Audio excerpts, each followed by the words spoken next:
Hello అండి అందరికీ kids lunch box రెసిపీని ప్రిపేర్ చేసి చూపిస్తున్నాను. తక్కువ టైంలో ఈజీగా టేస్టీగా ఎగ్ ఫ్రైడ్ రైస్ని ప్రిపేర్ చేసి చూపిస్తున్నాను. ఫస్ట్ స్టవ్ ఆన్ చేసి ప్యాన్ పెట్టుకొని 2 టీ స్పూన్స్ ఆయిల్ వేసుకొని ఆయిల్ లైట్గా హీట్ అయ్యాక 3 గుడ్లను పగలకొట్టి వేసుకోండి.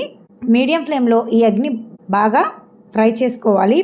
ఇలా ఫ్రై అయిన ఎగ్ పీసెస్ని సెపరేట్ ప్లేట్లోకి తీసుకొని మళ్ళీ అదే ప్యాన్లో 2 టేబుల్ స్పూన్ ఆయిల్ వేసుకొని ఆయిల్ లైట్గా హీట్ అయ్యాక ఇందులోకి 1/2 టీ స్పూన్ జీలకర్ర, 2 పచ్చిమిర్చిని చిన్నగా కట్ చేసి వేసుకోండి.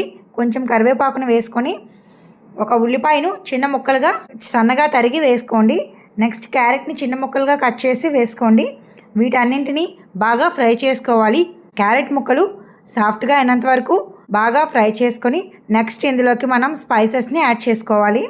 1 టీ స్పూన్ కారం, పిల్లలకి కాబట్టి కొంచెం కారం తగ్గించి వేసుకుంటున్నాను. నేను 1 టీ స్పూన్ కారం వేసుకుంటున్నాను.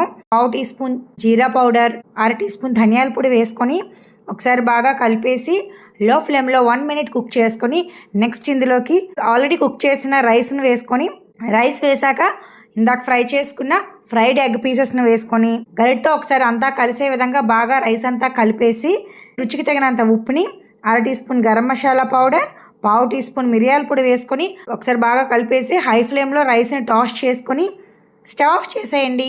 అంతేనండి, tasty egg fried rice ready అయిపోయింది. పిల్లలకి ప్రిపేర్ చేస్తున్నాను కాబట్టి నేనేమి సాస్లు ఏమీ యూజ్ చేయట్లేదు. నార్మల్గానే ప్రిపేర్ చేశాను. చాలా టేస్టీగా ఉంటుంది. పిల్లలు అయితే చాలా ఇష్టంగా తింటారు. మీకు ఈ వీడియో నచ్చితే please subscribe. Thanks for watching this video. Please like, share and subscribe my channel.